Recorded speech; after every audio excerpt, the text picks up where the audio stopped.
Okay, we have got 12 noon, so we are going to get started. Good afternoon, everyone. My name is Shaylin Spurway, Manager of Marketing and Community Education with YNCU. I am also a certified financial literacy trainer with YNCUniversity, and I'm honored to be here as today's webinar MC and moderator. Before we begin, I'd like to go over a few housekeeping notes. Please note that there is no chat or video function for attendees during this webinar.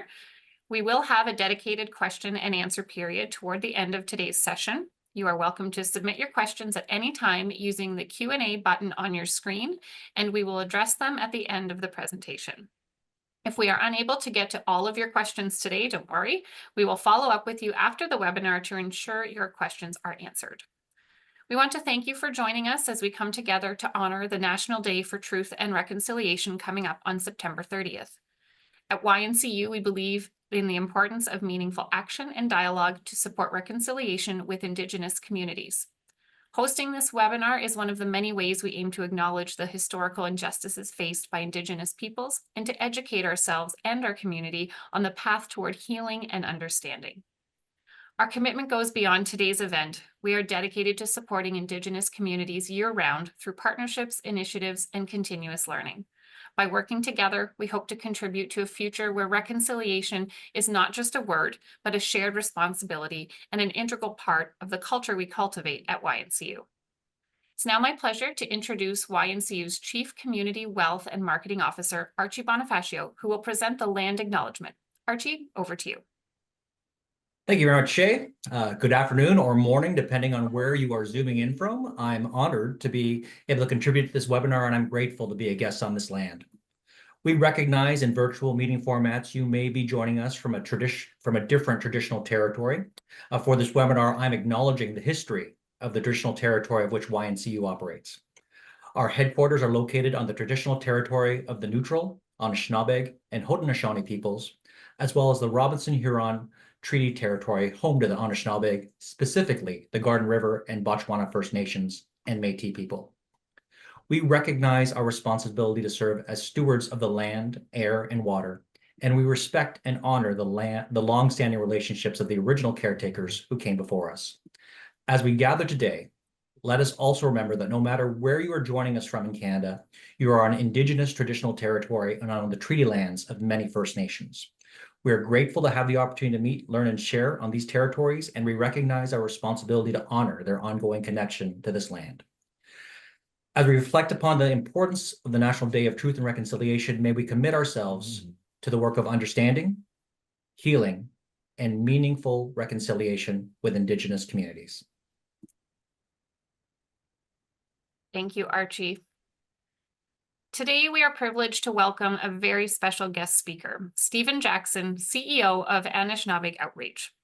Stephen is an Indigenous leader and a recognized thought leader in the field of reconciliation. Under his leadership, Anishnabeg Outreach has experienced significant growth, expanding its impact through initiatives such as the creation of 2 centers for healing and a farm that provides food to the local Indigenous community. Stephen has built partnerships with major Canadian companies, contributing to the broader reconciliation movement across the country. In today's webinar, Stephen will share valuable insights into the journey toward truth and reconciliation, focusing on both the challenges and opportunities that lie ahead. His keynote topic will explore the historical context of truth and reconciliation efforts, the 3 pillars of reconciliation, and the ongoing work being done to address these issues. In addition to this, Stephen will provide an overview of Anishnabeg Outreach's mission and programs, including the innovative AO Nest, a mental health management platform that is helping communities address mental health concerns. He will also share practical insights on how YNCU, along with our communities, can take meaningful steps toward partnership and healing. It is now my pleasure to introduce Stephen Jackson. Stephen, we're honored to have you with us today. Thank you so much, Shaylin. And I mean, the honor is mine. Thank you for the time for yourself and everyone who's visiting to learn about reconciliation. As everyone knows, I view the whole month as Truth and Reconciliation Month because I find that I do a lot of work with a lot of different organizations at this time. And I'm really encouraged. I remember starting back on this 5-6 years ago after the initial report came out and all the horrifying information came out, right? And in the beginning, it was really defined for the first 2 or 3 years as justice and healing and a lot of action items. And when I think about justice, and I think about anyone involved in the justice system, or anyone who's involved in any type of justice incidents, is there ever really justice, or is there a compromise on justice? And I view justice really as a way to compensate, sort of pennies on the dollar, for Indigenous people, lands taken, treaties broken, whatever the case happens to be. And for me, truth and reconciliation, and it's based on residential schools. That's really where it started. This is the impact of it. But there's other systems at play, systems like the 60s Scoop, or systems like Family and Children's Services, which still remove children from their Indigenous homes, right? So while we're looking at reconciliation as sort of the beginning of this, and we have sort of the basic definition of it, which is justice and healing, and we have a bunch of action items, I guess one of the things I would say is, if you're ever seeking justice, what does it do to you? It freezes you into the past. And because it's based on something that was unjust, so you're seeking justice for that. And if you're always thinking about that and focusing on that, what you're actually doing is the opposite of healing, because it's impacting your mental health. So from my perspective, the only part that's left is healing. And I think our newer definition of reconciliation would be healing and economic reconciliation, or independent wealth, things like that. You're in the FI industry, so the banking industry, and as such, wealth building is important to you. It's important to everyone, actually. And from an Indigenous perspective, I can tell you that work is pretty much impossible without healing, and education is also impossible without healing. And as such, we need to, so I guess everything that we do at AO is really focused on helping people heal, helping families rebuild, communities rebuild, helping language culture become available.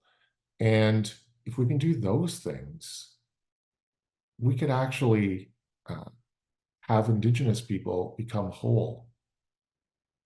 So the way I think of, I guess before I get into the 3 pillars of reconciliation, I think I want to talk about some of the challenges or some of the outcomes of those various systems. And the systems are things like police or healthcare or education, where there is really barriers for Indigenous people. I mean, you've read the news with police.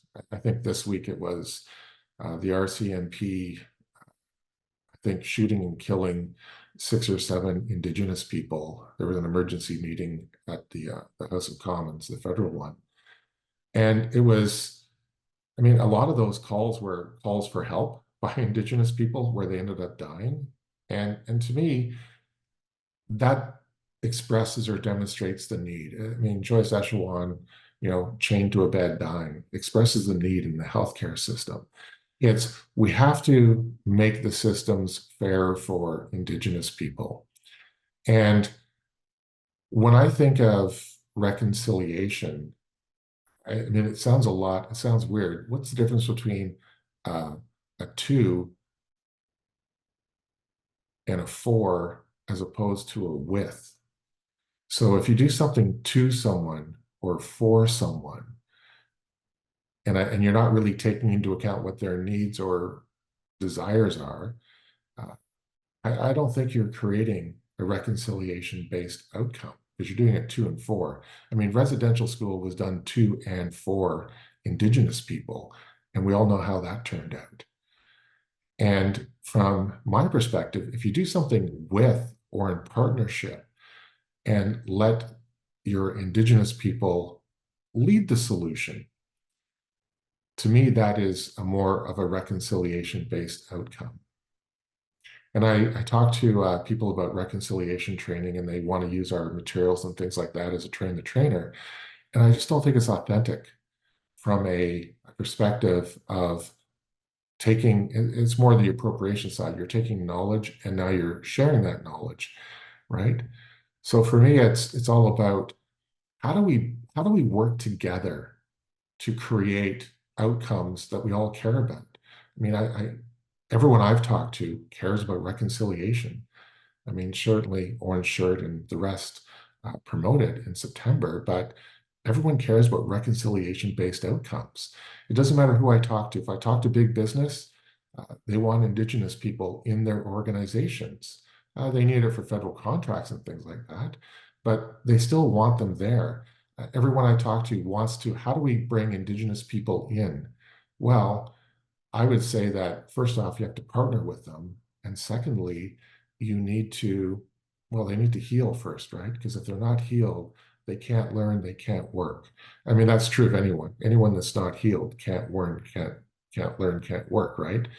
That's the whole return to work programs in companies. It's sick days or mental health days. If you're suffering, you're not at your full capacity. So for us, one of the first things we had to do was how do we solve the healing side of the business? Before I get to the healing side of the business, I want to talk about sort of the stats. In our region, which is Waterloo region, including Guelph, Wellington, Stats Canada says there are 20,000 Indigenous people living here. Healthcare actually estimates there's 2.5 times that, somewhere between 2 and 3 times. We say 2.5 times that number. And what that really means is 30,000 people are not willing to admit they're Indigenous because of fear of the various systems. And those systems would be police or education or family and children's services or really government agencies. And when I look at our homeless population, it's estimated between 30 and 50% of homeless people are Indigenous. When I look at prison populations, more than 30% of males in prison today are Indigenous.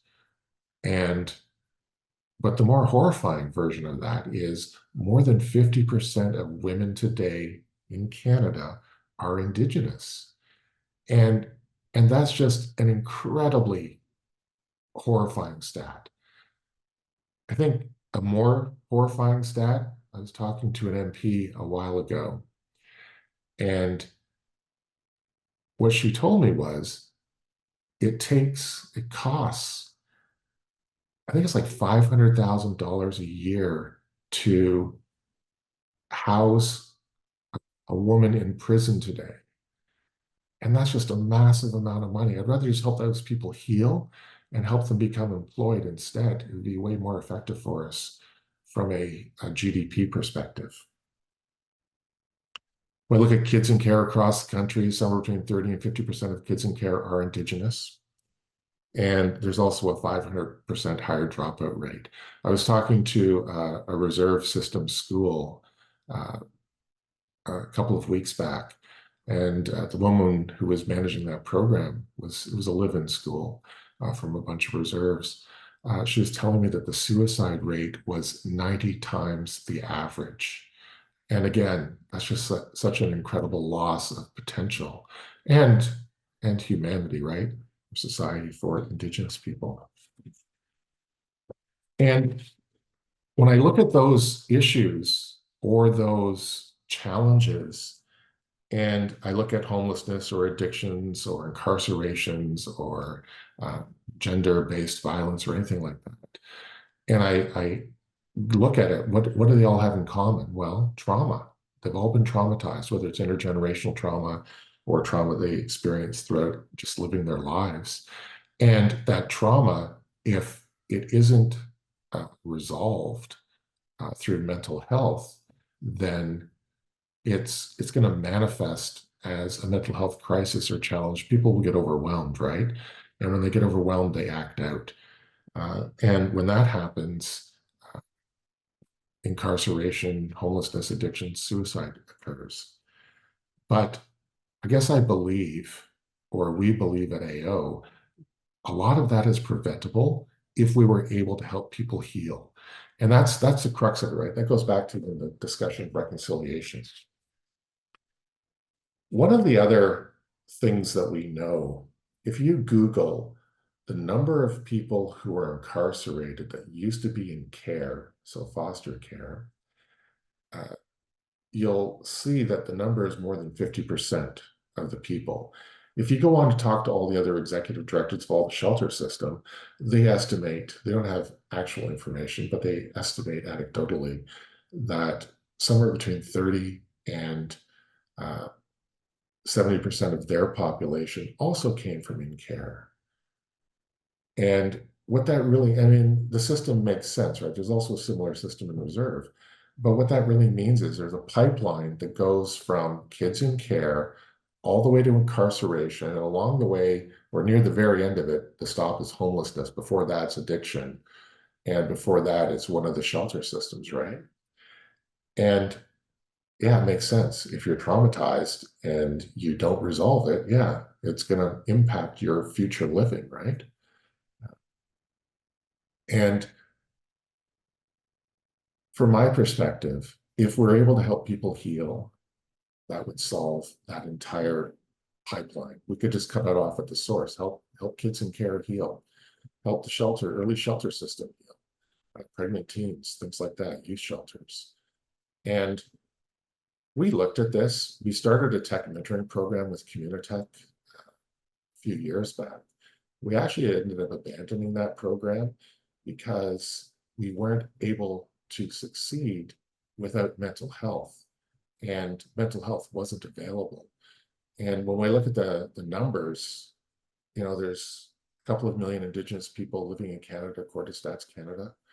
And if each one of them needed therapy, and we gave each one of them an hour of therapy, and there's 2,000 working hours a year, it means we'd need 1,000 therapists just to give every Indigenous person an hour of therapy if the therapist worked, 40 hours a week on therapy. But we know that an hour isn't going to help anyone with the traumas that Indigenous people have experienced. So let's call it 100 hours. So that means we need 100,000 therapists. That population doesn't exist. So we can't heal people with therapist-led model. So what we ended up doing is we started to just re-engineer therapy. We took a look at it. We research a topic, teach people everything there is to know about it. And then what we do is build a process so that people can just follow the process and create the outcomes they need for themselves. So that was the progenitor for our mental health management system. It's actually based on an article I read. It was halfway around the world. It's a research article, validation study that said, if you give people intensive mental health therapy and if you give them essential life skills, you can heal them out of anything and into any future they want. And we bought into that. We built an entire system around that. We built healing, employment, job readiness training, just a lot of partnerships to pull together a solution set that provides life skills and the healing part. And then eventually we'll move into the employment side of it and the job placement side of it for people. One of the things that really helped us communicate or understand reconciliation. I used to be corporate strategic. I used to be head of HR and did a lot of consulting and things like that. So ultimately, what we looked at was creating, and because I was part of corporate strategy most of the time, or developing corporate strategy, most things are based on pillars. So what we did at AO was created 3 pillars to achieving reconciliation. A very simple model. The first part of the model is actually for Indigenous people. Now, how do we help them? We don't think of it as justice and healing. We think that's outdated. We think of it as healing and economic independence, which is really looking at a way forward as opposed to freezing us in the past. To achieve reconciliation for Indigenous people, it needs to be Indigenous-led. It's achieved through partnership. So not a 2 or a 4, but rather a with. So in partnership to create outcomes that we both care about. We do this all the time with businesses. It's premised on relationship, and it's a relationship of equals where you're both getting and you're both contributing to achieve the outcome. We need to replace intergenerational trauma with intergenerational wealth building. Yes, we have to help people heal. We have to help give back language, culture, make that available. And we also have to help rebuild families, connections, and also help rebuild community connections. And if we can do all of that, we can in fact achieve reconciliation in our lifetime. I think the limiting factor for me was not having mental health, because I think that's at the crux of the healing part for reconciliation to be achieved.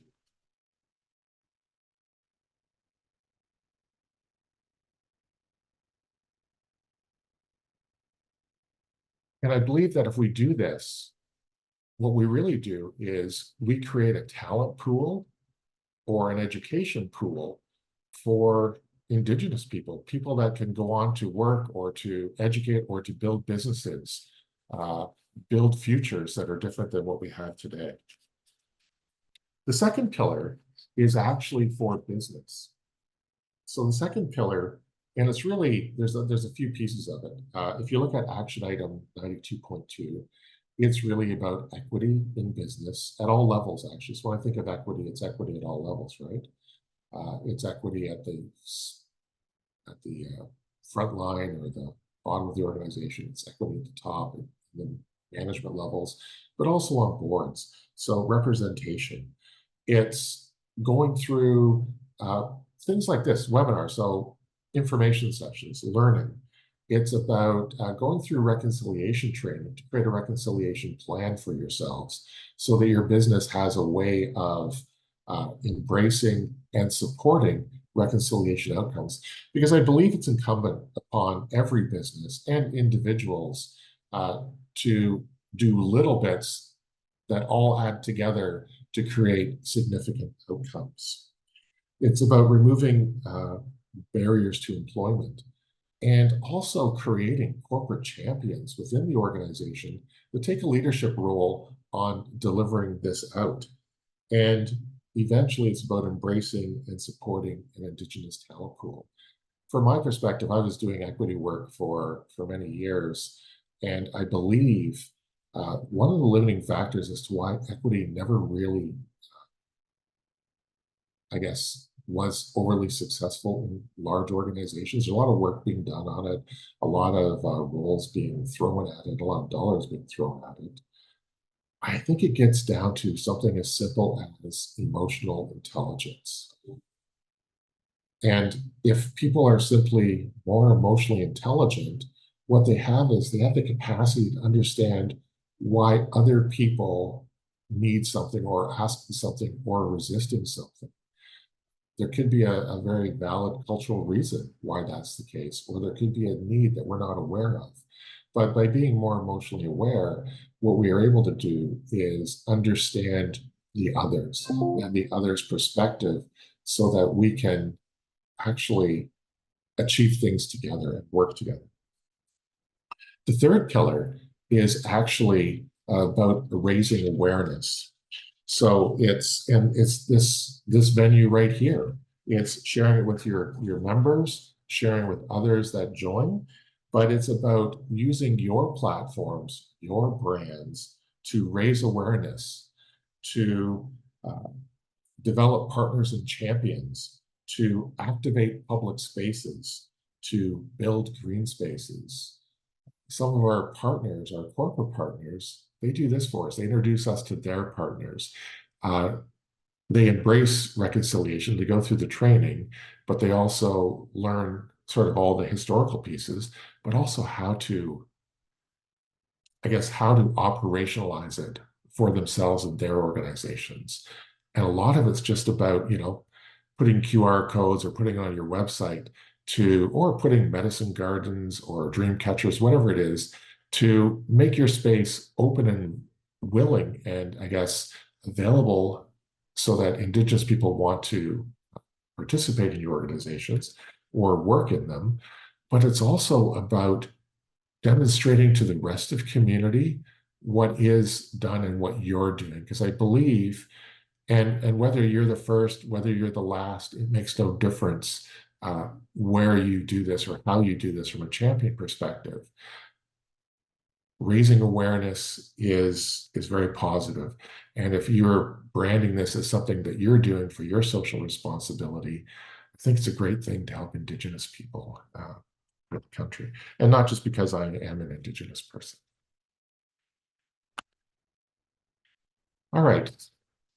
I think what I want to do for the last bit of my time, I want to talk about the new mental health management system that we created. One of the challenges we had was, how do we help Indigenous people, I guess, wholesale? And through centers of healing, absolutely. But for me, it's always been about mental health and acquiring life skills. And for that, what we did was we created a software system. I'm going to share my screen for a bit. And I'm just going to show it to you.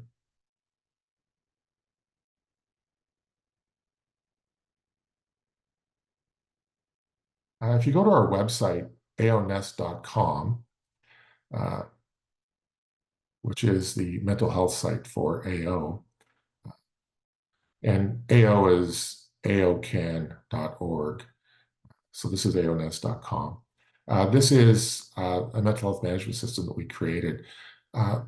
We initially built it for Indigenous people, and we built it for Indigenous people, again, to help with the mental health, help provide the essential life skills, etc., for Indigenous, right? Partway through that process, what we discovered was there's a parallel between the challenges that Indigenous people experience and homeless, incarcerated, or the people with addictions or experiencing, or I guess survivors of intimate partner violence. It's all premised on trauma.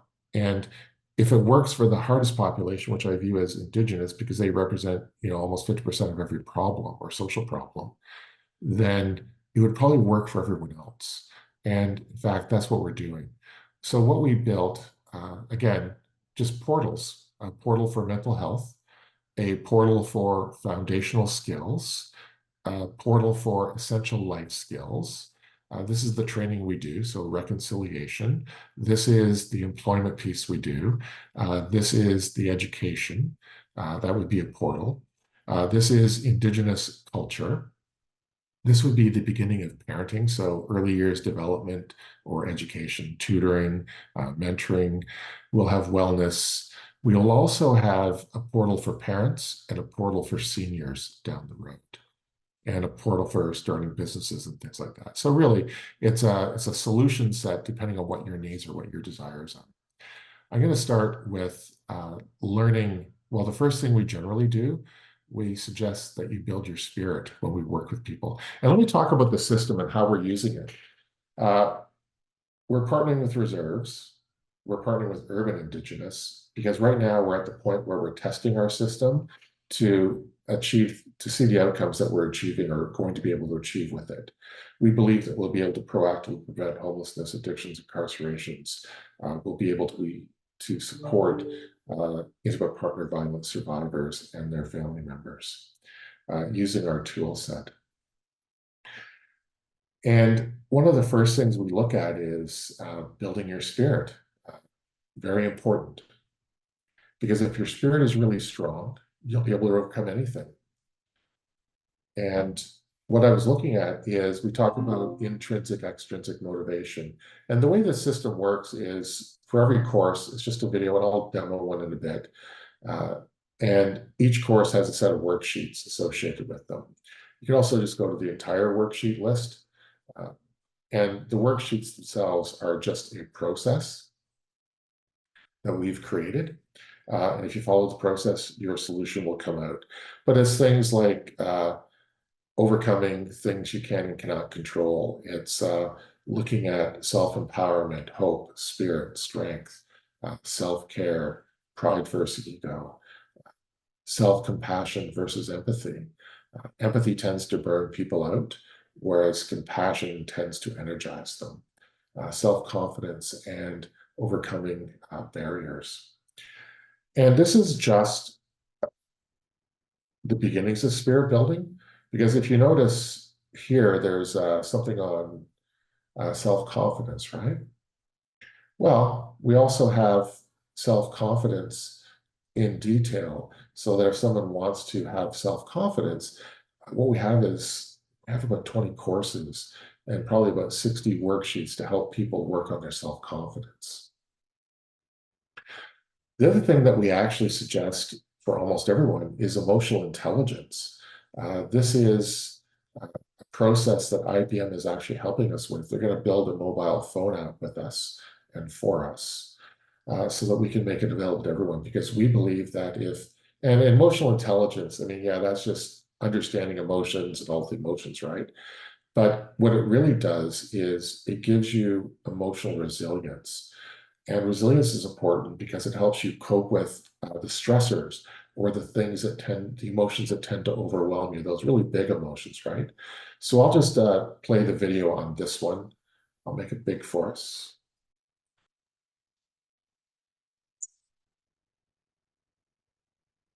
Emotional intelligence, benefits to understanding your emotions. What you'll see with almost every one of these, we've curated these, we've researched them, then of course the worksheets. There's usually a disclaimer if people are in crisis to go find the crisis support. That's the first slide. We have tips for success, and then we also have a trigger warning if there might be a trigger warning. And then the rest of it is just kind of the meat and potatoes of the tool set. So this is the tips for success, and this is the trigger warning. And of course, we read everything to everyone to make it accessible. Understand what we are feeling and how it affects your behavior. If you have high emotional intelligence, it means that you're able to identify and recognize your emotions and understand how the family life to your work life. How we cope with our emotions will also have an effect on the success of our next generation, as there are so many more. What we don't always realize is that our day-to-day will positively overflow into all other aspects of your life. Benefits of understanding your emotions and what happens in different situations, the people around parenting. Parents. As a parent, you must remember that your children are always watching and will reduce their outbursts and frustration, and you will be is an indispensable superpower at work. How emotions affect your work life. Okay, there we go. Emotional intelligence. The other thing we have is all of the emotions. If I go to the worksheet, so here, yeah, understanding your emotions. This is what psychologists believe are the primary, secondary, and actual emotions we experience. There's about 130 of them in total. What we've done in our PowerPoints or videos is we just teach people everything. We provide examples and how they impact your mental health. I mean, it's kind of funny. People say, what's wrong with being too happy? Well, the medical profession actually calls that mania. They give you pills and lock you up until you're less happy. What's wrong with being too fearful? Well, those are all called anxiety. Too sad? Well, that's either called depression or grief. And too much surprise is actually called shock, and it kills you, according to the medical profession. So, I mean, if you get overwhelmed, it's challenging, right? We just teach you how to resolve all of that. The other thing that's really important is people might struggle with ADHD or anxiety. So what we have is really a full solution for anxiety, along with all the worksheets, of course. And we have, I'll just quickly scroll through this so you see them. Same for ADHD. But we also have it for grief and managing grief. This is just the beginning of what we have. We're going to have about 150 grief courses eventually on here. And these are all the worksheets, of course, to help you resolve various aspects of grief. We also have it for anger management. The one thing we don't have on here yet is trauma, but trauma is also the one thing that can't be fixed. It can't be fixed because it happened in the past, it already occurred. So until we can change time, all we can do is help people cope with it, understand it, manage the grief aspect, manage the anger aspect, maybe manage the anxiety aspect of it, But ultimately, we just have to give people the skills and I guess the tools to prevent it from happening again, and also how to process it. And that's what this audit does. The next thing that we also suggest is core relationship skills. And these are things like boundaries or communication. And if I look at communication, what we have is different people have different communication styles. It could be aggressive, argumentative. It could be judgmental, manipulative. People could use close-ended questions as opposed to open-ended questions. It could be passive. It could be responding to things or reacting to things. It could be submissive communication, things like that, right? And what we've done is we just teach everything there is to know, and then we help you practice a style that is more effective for yourself. We also want you to protect your online digital presence, so we teach you about that. And we have conflict resolution, intrusive thinking, overcoming problem solving, regrets, building self-confidence, stress management, and trust, right? And then if I look at some of these other ones, in addition to the core ones, you notice that there was boundaries, right? So we have a full solution set on boundaries, where we've taken that light version to give you that kind of starting point, and then we teach you everything there is to know about boundaries. And we develop a full set of work solutions to help you set up the boundaries that are going to be effective for you and to prevent downstream problems. The other thing that we've done is bullying. Bullying is impacting school-age children quite a bit, right? Especially this time of year, it begins. Parents have anxieties about it or concerns for their children. It impacts their children too, right? So what we did was create a full solution to help bullying. And the other thing that we do is with our process or with our mental health system, it's Indigenous. So yeah, there's land-based portions of it. There's also portions for support, because what we believe is, yeah, there's the person who's impacted or who has the trauma or who has the mental health challenge, but there's other people in that person's orbit or in that person's universe, right? Could be family, could be friends, could be relations. And we need to teach those people how to support the person that's struggling so that we elevate the entire boat, right? So in terms of what we're doing, well, what we're doing is we're looking at using the system to partner with reserves, to partner with agencies, to partner with, and some of the agencies are massive. They're all of regions where they manage the distress and crisis lines. We're looking at using our tool set to help organizations, and organizations can reach out to us if they want this to augment their EAP. Right now, there's about 1,500 hours of therapy or self-directed solution in here, and which would replace about 1,500 hours of therapist-led therapy.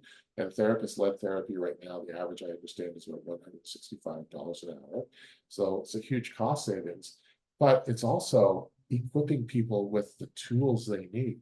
If we could give, youth, kids in care, full set of foundational skills, as well as the spirit building, the emotional intelligence, and help them deal with any of the other challenges they might have, whether it's ADHD or anger or anxiety or grief. We help those people with job readiness skills, and we put them into employment opportunities. We could heal them out of the shelter system permanently. Because right now, what happens is when you talk to the agencies in the shelter system, some food banks are supporting 3 generations of family. And the adage is, once you're in for life. You don't get out. And there's lots of doors and windows in to support, but there's no doors and windows out. So until we actually provide mental health to people, then there isn't really a way out.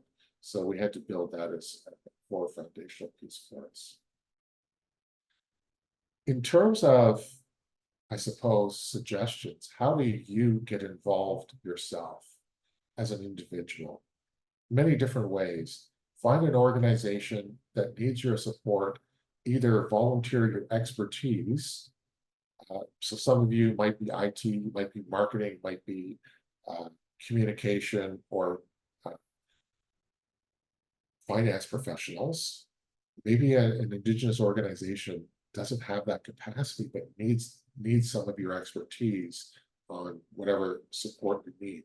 So donate a few hours to help them move things forward. Maybe you're a thought leader on social media, and I mean, every organization needs to promote. Maybe that's the support that they would value. But I mean, it's really just about reaching out, building a relationship, finding out what they're doing, determining if you can trust them and you trust their outcomes the way they're doing it. And if all of that lines up, it's build a partnership, do things, build outcomes. We have, well, I think at our farm, I think we had about 5,000 volunteers this year that came and helped us either grow, plant, or harvest food on our farms. A lot of large organizations came out to learn about reconciliation and do something. But what they left with was really the beginning of a partnership with us working with them to what else can we do? And the what else we can do, one of our large insurance partners, their global thought leader on SEO, offered to do the SEO strategy for and review for our mental health management system. A tech company that we partnered with more recently offered to do the stress testing for us of our new system. And for us, the rest just about partnering with organizations to help them help people who need help, with the goal that we're going to pilot, assess, validate our system, because we believe it's going to have credible outcomes. We're looking at using it for way beyond the Indigenous community. We think it will help everyone, but by helping everyone heal, we actually will help Indigenous people also, because we will help Indigenous, but we'll help if everyone's healed, everyone has emotional intelligence. Yeah, we'll just embrace that. So things I encourage, learn about build your emotional intelligence or resilience. It'll benefit you, it'll benefit the outcomes. That will eventually be an app that we will have available. Looking in terms of partnerships, it's not just about volunteering time to do, physical labor like, packing spirit bundles for the families that we support, or our food bank project, or things like that. It's how can you make a difference? And that's just sitting down and talking and finding out what the needs are and determining what you can do together. When we partner with agencies and organizations, sometimes, I met with a bunch of retired school teachers. There was a person on the board of the Retired School Teacher Association. And they were saying, well, yeah, we could be tutors for your tutoring program. And again, it's just sky's the limit. Almost anything that you do in partnership with an Indigenous organization will probably create positive outcomes, because you can do almost anything and create a positive outcome. And I guess that's the message I want to leave with you.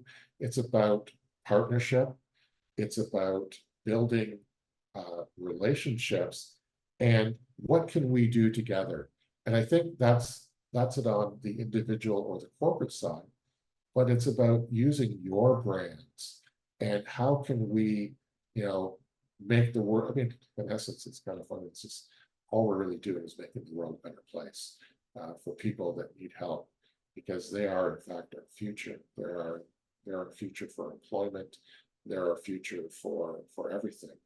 And if I added in all of those people in all the various shelter systems, the reserves, the Indigenous, the urban Indigenous, the homeless, the incarcerated, etc., it's probably like 8 or 10 million people in total that need this type of support. And together, I believe, not only can we achieve reconciliation, but we can achieve way more. We can help to proactively end homelessness or incarceration. We can stop gender partner violence with the tool set that we've created. What I'll also share, we only have about 5% or 10% of all the courses that we built online right now. We have a full solution for to partner in gender-based violence. We have stress, intrusive thoughts, depression, cultural competency, trauma, of course, to many more courses to add. We'll have the full solution for parenting as well as seniors down there. So I think what I'd like to do, I think this is the end of my time. So I would like to open it to questions and to Kirsten, our moderator. Thank you for listening. Thank you so much, Stephen, for your insightful presentation and for sharing your expertise with us today. You've given us a lot to reflect on, and we're truly grateful for your time and perspective. As Stephen mentioned, we will now move into the question and answer portion of the webinar. This is a great opportunity to engage directly with Stephen and dive deeper into the topics we've discussed. So I am going to pass things over to Kirsten Diaz, Director of Marketing and Corporate Communications at YNCU, to present some of the questions that were submitted today. Thank you, Shay. And thank you, Stephen, for sharing your education and insights today. As I mentioned to you earlier, I've been fortunate to hear you speak a few times now, and I always take something away on my own personal journey toward reconciliation, and today was absolutely no different. We did get a few questions. One was a comment, so I just wanted to read it from Sherry. So no question, but I just wanted to say that the website is amazing and so user-friendly and lots of options to choose from and not general options lumped into one area. I think you should be very happy and proud of this program. This is better than any one I have seen to date. So that was a comment that came from Sherry. Sherry, thank you so much for your feedback. And this is also the feedback. So we, in order to validate our material, it went out to mental health organizations to review the content. So we know that the psychology is sound on it. And now we're at the validation stage. I will share one of the challenges that we had in building this. We aren't supported by any government. And we built it off the side of our desk because we believe this is the right tool set for, for people to heal people out of a situation and into a future that they actually want, and a future that's probably going to be benefit Canada, right? So that's kind of how it came to be. And so thank you. We spent a lot of time building it, but to date, almost everyone that we've spoken to talks about how easy it is. It's just, you think what your problem is, you just click on the thing, you do some assessments maybe at the beginning to find out what you're looking for, and it's that simple, that easy, and you start learning. We did get another question about AO Nest and if there's a cost associated with it. Okay, so it is a subsidiary of AO, and what we're doing is we intend to license the content, so people can basically purchase a year-long license with the course itself, or businesses can also do it for their staff members. That would be the paid portion of it. Every time someone buys a license, though, we donate a license. So we donate it to a homeless shelter, to a youth shelter, to a reserve, or to the urban Indigenous that we support, or other organizations support. So it's kind of a blend of the two. It depends on what door you come in. I mean, at the end of the day, we can't afford to give it to anyone because it involves staff training, and we don't have the dollars for that. We don't have the staff for that. So we're going to have to partner with governments or organizations that want to make this as a difference for agencies. There is a question, there are two questions here. I'm going to put them together. So is there information on disability included on AO Nest and attention to homelessness? So yes, both.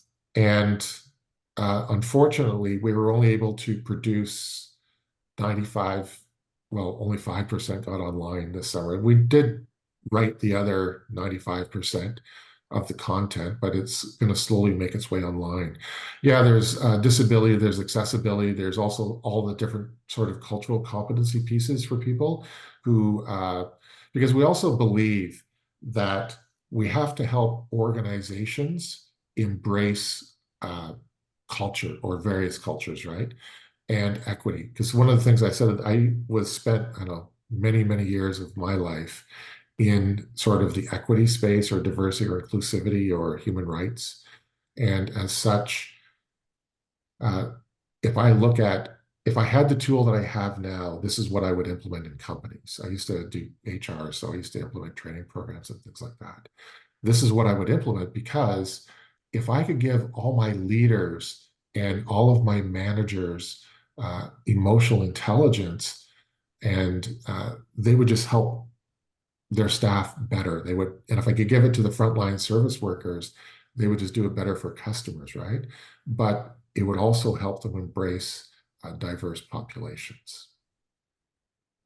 We got another question from Michaela. So what can individuals or organizations do to get involved in reconciliation or reconciliation outcomes that's authentic? Oh, perfect. Thank you for asking. And really, just find some organization that you want to partner with. I mean, either as an individual, it could be something as like, what do you need? I've got time, I have this expertise, can you use it? Or if you're an organization, you can be more sort of thoughtful at it. Some of the organizations that we worked in the past donated staff members to us for 3 months or 6 months at a time, so that we could first off educate them and help them understand what we do from a sort of a social perspective, but also how we help support people. But it could be something really, it could be like 1 hour of time, or it could be, let's go build something together. I mean, I think it's that easy. Or you could just participate by educating yourself. We have an event coming up on September 30th, if anyone wants to attend, on our farm in Breslaw. I think it's 1160 Spitzik Road, and it's right next to Woodland Christian School. But we have an event on Thursday, sorry, it's September 30th, is Monday, and it's 10 to 1 or something. We're planting and harvesting. So just a note to our participants, I'm coming up on my last comment here. So if you do want to submit a comment or a question, now would be the time. So Stephen, this is the last one in the queue anyway. It's not a question, but a comment, but I thought maybe you'd like to speak to it anyway. Your comment versus justice versus compassion brought new light to way of healing. Thank you. Yeah, thank you so much for I guess picking that out, I suppose. And this was seminal or foundational for us, in that when you think about empathy and everyone that works in the empathy space and what happens to those people that use empathy in their job, so it would be like healthcare, PSWs, anywhere there, therapists, a lot of empathy, right? The problem with empathy is empathy drains you. It's a different part of your brain. Whereas if you are doing compassion, compassion is actually all about helping. Compassion is problem solving. It's helping develop solutions. And if you help people develop solutions, or you're creating solution-based outcomes, as opposed to just commiserating with or reflecting the emotions which drain you, you get boundless energy, because it just energizes you. It's a different part of your brain. You can do the research on that. We did that some time ago. So I have one more question. Yeah. Do you have any recommendations for small acts of reconciliation that can be done in daily lives that doesn't feel so performative? Like maybe things start to feel performative, or in shirts, land acknowledgements. What are some, like, I know Michaela asked like genuine acts of reconciliation, but those felt more broad scale. What are some smaller acts of reconciliation that you can share with us? Sure.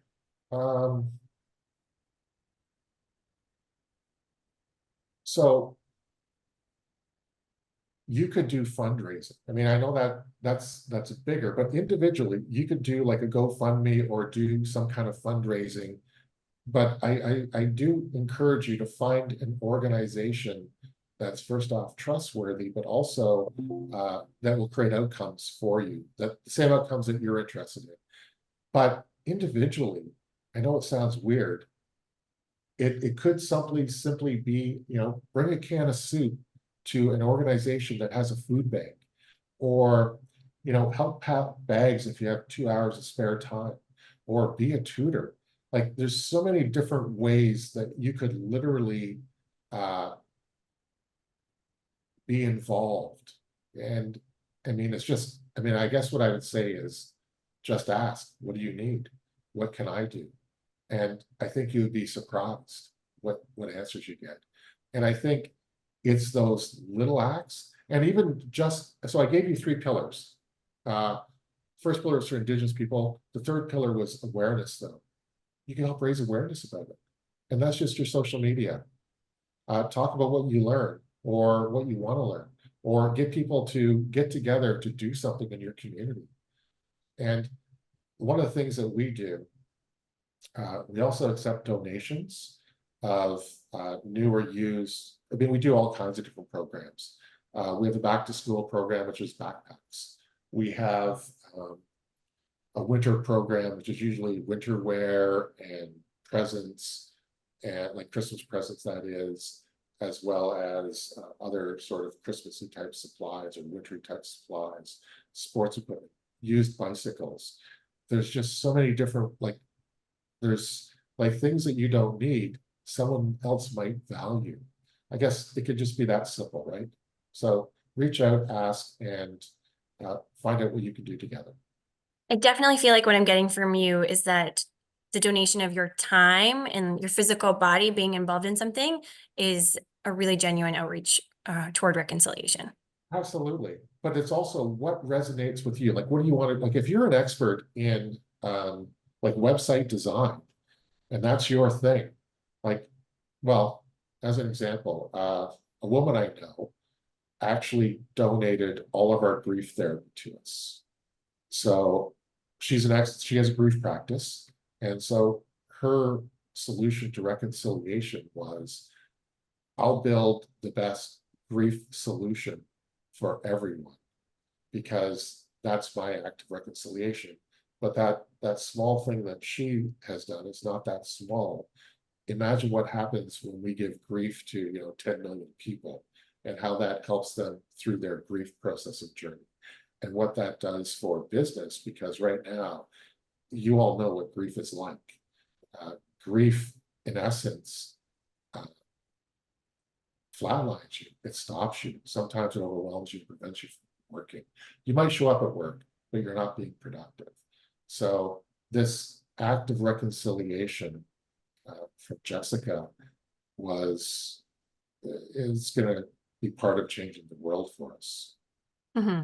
Has an amplifying effect. Yeah, and that's what I would look at. So every time I try to partner with an organization or with an individual, we look at how can we create the best outcome for us together. Like, what is your expertise? What's my expertise? What do we want to do together to achieve something for Indigenous people? And as I said a while ago, you can almost do anything, and anything is better than nothing, and a lot more than what was there before, right? And if we have enough somethings, they'll add up to something big. Wonderful. Okay, so I just have 2 lasting comments here. One from Michael saying, no question, just a compliment. Well done, Stephen. I learned a lot. And another from someone, Lillian, wondering if there's contact information for AO and you in the future, if there's more questions. Yeah, absolutely. So I'll just, maybe someone can put that in chat. So my email address is Stephen, STEPHEN, at aocan.org. That's the best place to reach me. And if you if you want to partner, if you're looking to contribute, if you're looking to just bounce ideas, because ultimately what we're doing currently with the system that I shared with you is we want to blanket Canada with it, because we believe that if we can help Canada heal, like the people in the shelter system and our reserves, etc., we can create, really, it's going to amount to an economic boom. Because what do you do with 10 million people that are net new to the labor force? Well, you build things, you grow, you evolve, you develop. And to me, if they're healed, they'll be an incredible workforce. And I guess that's one of the things that I've discovered, or maybe I've known. There are so many really smart Indigenous people that I have met over the course of my life, just incredibly smart, but they may not have had the opportunity, or I guess the platform to, reach their potential.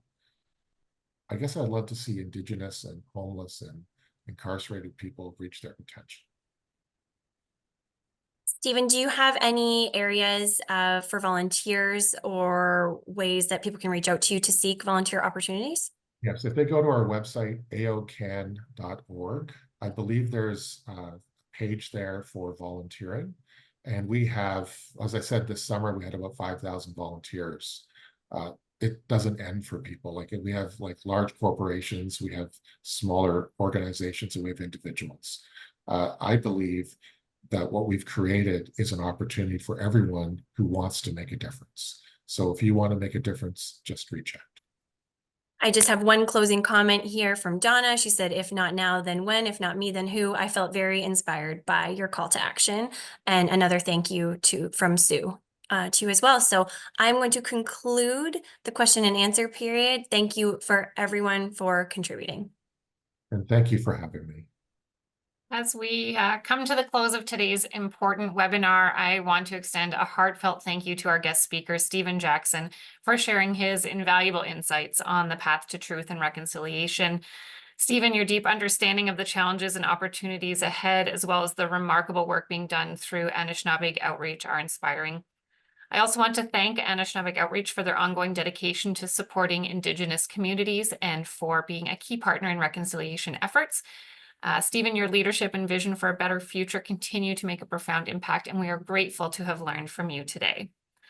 From those who are wondering how to get involved in supporting truth and reconciliation, there are several ways to take meaningful action. You can start by educating yourself and others about Indigenous histories and current issues. Volunteering with or donating to organizations like Anishnabeg Outreach is another way to help, as these efforts directly support community healing and development.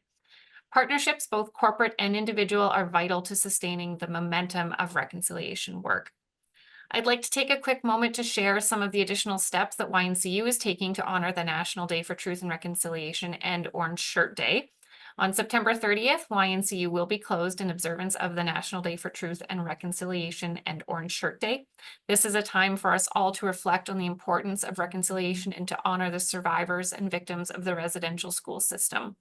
In addition, our staff have been gifted orange shirt pins, which have a special significance. These pins were purchased from Tribal Roots, a Canadian company based in Wetaskiwin, Alberta. They are handmade by Indigenous Maya artists, with proceeds supporting the Orange Shirt Society. This gesture serves as a reminder of the ongoing work and reconciliation and the importance of solidarity with Indigenous communities. In recognition of Orange Shirt Day, YNCU staff are also invited to wear their orange shirts during the entire week of September 23rd as a show of support for the movement and a commitment to honoring the stories and voices of Indigenous peoples. Thank you to all of our attendees for joining us today. Your presence and participation are a step toward the collective responsibility we share in creating a more just and inclusive future. Let's continue to move forward with the knowledge that reconciliation is a journey we take together. Thank you, everyone, and have a great day.